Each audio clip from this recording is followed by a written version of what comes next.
Welcome back नाज़रीन। और जानते हैं कि ज़ियाउद्दीन साहब ने बदर साहब को क्या कहा। अच्छा वो चूँकि रश भी था, लोग वो तस्वीरें खिंचवा रहे थे मलाला के साथ, और जो उनकी किताब है आई एम मलाला, जो को राइटर हैं उसमें, को ऑथर हैं उसमें, तो वो लोग उस पर साइन वगैरह भी करवा रहे थे। अच्छा। तो ये वैसे बड़ा अच्छा एक मौका होता है कि अगर कोई किसी ने किताब लिखी हो, उसकी मार्केट से आप किताब खरीदें, पास रखें, अगर मौका मिले तो जो ऑथर है उसी से वो उसे साइन करवाएं, और ऑथर के दिल में एक थोड़ा सा पॉजिटिव नोट होता है कि इसने मेरी बुक खरीदी है, लाए मैं साइन कर देता हूँ। मिलने का बेहतरीन बेस्ट सीक्रेट है कभी भी ऑथर से मिलना। अगर आप किसी भी पर्सनालिटी से मिलना चाहते हैं जिन्होंने किताब लिखी है, तो उनसे मिलने से पहले उनकी किताब जरूर खरीदिए और जाके उनसे ऑटोग्राफ ले लें, उनको भी याद रहेगा और आपको टाइम भी मिल जाएगा। सही, तो बेस्ट सीक्रेट है कि खरीदें, ताकि वो ये नहीं है कि कहीं से इधर उधर से लाइब्रेरी से ले जाएं। वो खरीदना ज़रूरी। तो उस दौरान मैंने ज़िया साहब पहले ही, ज़ियाउद्दीन यूसुफ ज़ई पहले ही खड़े थे, उनके मैं इंटरव्यू का भी जिक्र करना चाहूँगा। जो जिस दिन ऑनरेरी सिटीज़नशिप उसी दिन जब मिली ना, तो मैं होटल वापस गया, तो मैंने लोकल चैनल लगाए, तो उसमें लाइव इंटरव्यू चल रहा था, CBC था या CTV था। तो उसमें खातून एंकर थी, तो उनके सवालों के जवाब जो है वो लाइव ज़ियाउद्दीन यूसुफ ज़ई दे रहे थे। मुख्तलिफ सवालात थे, काफ़ी डिटेल इंटरव्यू था। लास्ट मैं क्वेश्चन का जिक्र करना चाहूँगा। तो खातून एंकर ने ज़ियाउद्दीन से ये पूछा कि आप क्या ड्रीम करते हैं मलाला यूसुफ ज़ई के हवाले से एज़ फादर। ये ऐसा क्वेश्चन था कि मैंने ज़्यादा गौर से जवाब सुनना चाहा। ये वो सवाल था जिस पे ज़ियाउद्दीन के ख़यालात की बिल्डिंग गिर भी सकती थी और कायम भी रह सकती। लेकिन ज़ियाउद्दीन ने जो सवाल दिया, जो जवाब दिया, वो मुझे बहुत ही अच्छा लगा। ज़िया साहब का कहना था कि ड्रीम मुझसे ज़्यादा मेरी बेटी का है। तो मैं उन पेरेंट्स में शामिल नहीं हूँ जो पर काट देते हैं बच्चियों के, अपने ड्रीम्स इन्फोर्स करते हैं वो यस कि मैं, उसका ड्रीम है, वो क्या बनना चाह रही है, वो क्या करना चाह रही है। अगर किरण साहबा वो ये जवाब दे देते कि नहीं मेरा ड्रीम ये है कि वो इतनी चैरिटी करे, वो आगे जाए, ये करे, वो जो आम हर पेरेंट्स के ड्रीम होते हैं, जवाब बहुत अहम इम्पॉर्टेंट था। और उन्होंने जब ये कहा कि नहीं उसका ड्रीम है, तो मैं समझता हूँ कि ये एक वाइज आंसर था। इससे मेरे भी दिल में उनके हवाले से कुछ पॉजिटिविटी आई, और जो मीडिया देख रहा था, जो लोग देख रहे थे, उनके लिए भी एक अच्छा एक आंसर था उनका। जब मैं उनके पास गया, अच्छा हेलो हुई, मैंने रिक्वेस्ट की कि मैं उनसे आपसे बात करना चाह रहा हूँ ऑन द कैमरा, तो क्या। फिर उन्होंने कहा कि मैं जो बातें करूँगा वो तो आप नशर नहीं करेंगे। इसका मतलब है वो पाकिस्तानी मीडिया से ज़्यादा खुश नहीं हैं। पाकिस्तानी मीडिया अगर इंटरव्यू करता है या मुमकिन है कुछ ऐसे सवालात करता हो, लोगों के जो नेगेटिव सवाल है, ग्रुप तो है ना पाकिस्तान में जो ये समझता है कि ये सब ड्रामा हुआ है। ये कैसे वैसे ड्रामा हो सकता है कि एक लड़की या एक वालिद अपनी बच्ची को गोली मरवाए और एग्जैक्ट यहाँ से मरवा के ताकि वो जान से भी ना जाए, और वो फिर उसके बाद वो एजेंट बन जाए पूरी दुनिया की या किसी ऐसी ताकतों की, मगरबी ताकतों की। ऐसा कैसे मुमकिन हो सकता है? बाद में सवालात बाद में पैदा होंगे कि मलाला जो है वो क्या एजेंट बनेगी किसी की या नहीं बनेगी, या चैरिटी का बेलौस काम करती रहेगी और अच्छी नीयत से सारे काम करती रहेगी, पाकिस्तान का इमेज ऐसे ही बुलंद करती रहेगी, मज़हब के हवाले से ऐसे ही मुस्बत बातें करती रहेगी। ये तो बाद की बातें हैं, लेकिन क्या वाक़या तो गलत नहीं हुआ? लोग कहते हैं जी वाक़या गलत हुआ कि जी वो ये सारा प्लान था। और फिर वो जो 2 बच्चियां थी जी, वो भी तो, उनको भी तो गोलियां लगी, उनको क्यों नहीं मीडिया ने उठाया? उनके लिए अर्ज़ है कि ये तो बाकायदा एज राइटर के तौर पे उसकी रिकग्निशन हो चुकी थी, और उसकी जो स्कूल की वैन पे जो अटैक हुआ था वो इसी बुनियाद पे था कि वो तालिबान की इंतहा पसंदों की मुखालफत कर रही थी। तो ये मैं तो इसको मानता ही नहीं हूँ इस बात को।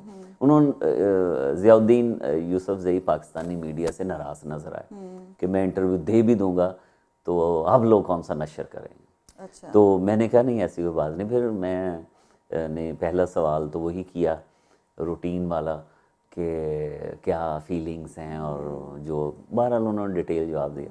अगला जो सवाल था वो थोड़ा सा एक ख़तरनाक किस्म का था कि आप कब समझेंगे कि पाकिस्तान के हालात ऐसे हो गए हैं कि आप मलाला को वापस ले जाएं पाकिस्तान के अंदर, और ये जो स्ट्रगल कर रही है वो पाकिस्तान के अंदर बैठ के करे, क्योंकि लोग कहते हैं ना कि जी वो एजेंट है और पाकिस्तान जाना नहीं चाह रही। और ये फिर उन्होंने सख्त अल्फाज में ही कहा कि मैं कैसे ले जा सकता हूँ पाकिस्तान मलाला जब तक उसके गवर्नमेंट जो है वो उसकी सिक्योरिटी का मुझे सेटिस्फाइड ना करें कि। और दूसरा ये था कि मुझे मौसम हुकूमत कहे मैं अगले दिन जाने को तैयार हूँ। अच्छा। तो ये थोड़ा सा, लेकिन जो उनके जुमले थे उनके वो थे कि अभी जाने का कोई प्लान नहीं है। यही सवाल फिर मैंने मलाला से कहा कि आप पाकिस्तान को कितना मिस करती हैं, तो कब जाना चाहेंगी आप पाकिस्तान। तो फिर वही थी वो लीड पाकिस्तानी मीडिया में मेरी स्टोरी की बेस पे बनी कि मैं पाकिस्तान को बहुत याद करती हूँ, मैं पाकिस्तान जल्द जो आऊँगी। और फिर उसने मैसेज एक बहुत अच्छा दिया कि जो बच्चों की एजुकेशन है वो तमाम पॉलिटिकल पार्टीज़ उस पर काम करें और मुत्तफिक हो जाएं, क्यों मुखालफत एक दूसरे की करती हैं बच्चियों की तालीम के हवाले से। ये उसका जवाब था। 3 4 5 जो मेरे सवालात थे उन्होंने बड़े ही अच्छे अंदाज में, शी इज़ वेरी हम्बल्ड, बहुत अच्छे तरीके से, बल्कि छोटी सी तो बच्ची है हमारे बच्चियों जैसी हैं। तो बल्कि मुझे चूँकि वो कैमरा लगा हुआ था तो मैंने वो शॉट देखा कैमरे में, तो मैं तो थोड़ा सा बाहर निकल रहा था, मुझे तो थोड़ा सा झुकना पड़ा उसके मलाला के लिए। तो वो मेरी तस्वीरें और मेरा जो हेडलाइंस में और सारा वो चला पाकिस्तानी चैनल पे, तो मैं थोड़ा सा झुका हुआ, लेकिन बहुत अच्छा लगा। मैं समझता हूँ मलाला के हवाले से उसका जो टूर था वो बहुत ही पॉजिटिव था। लोग जो कनेडियंस थे, पूरी दुनिया के जो लोग थे कि पहले उसको सफ़ीर अमन यूएनओ ने डिक्लेयर किया, और उसके बाद फौरी अगले ही दिन यहाँ पे उसको ऑनरेरी सिटीजनशिप मिली। बहुत अच्छा ख़ताब किया उसने। अब पाकिस्तान का इमेज बेहतर हुआ, और जस्टिन ट्रूडो को भी ये तस्लीम करना पड़ा, एडमिट करना पड़ा कि ये इमेज और ये फॉलो करना चाहिए। और फिर लास्ट में मैं समझता हूँ कि जो उसने कनाडा को भी एक मैसेज दिया जाते जाते, वो भी एक कोई बड़ा लीडर दे सकता है।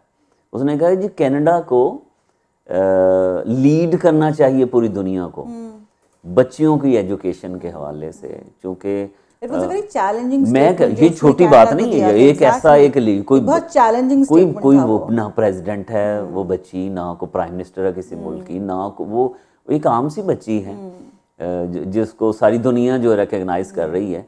तो वो एक पैगाम दे खड़ी होके कि आपको लीड करना चाहिए रेफ्यूजीज़, जो बच्चे रेफ्यूजीज़ आते हैं उनको, और एजुकेशन के हवाले से, बच्चियों की एजुकेशन के हवाले से। और फिर उसने एक और जो उसका अगला सेंटेंस था, मैं समझता हूँ माइंड ब्लोइंग कह सकते हैं, अमेजिंग, कि नेबर कंट्री जो अमेरिका है उसको फॉलो करना चाहिए कनाडा को, जो ये रेफ्यूजीज़ के हवाले से, आम लोगों के हवाले से, जो मजलूम तबके के हवाले से, जो एजुकेशन के हवाले से जो कनाडा कर रहा है, वो अमेरिका को उसको फॉलो करना चाहिए। ये एक ऐसा मैसेज है, मैं समझता हूँ बहुत बड़ी लीडर बनेगी मज़ीद मलाला।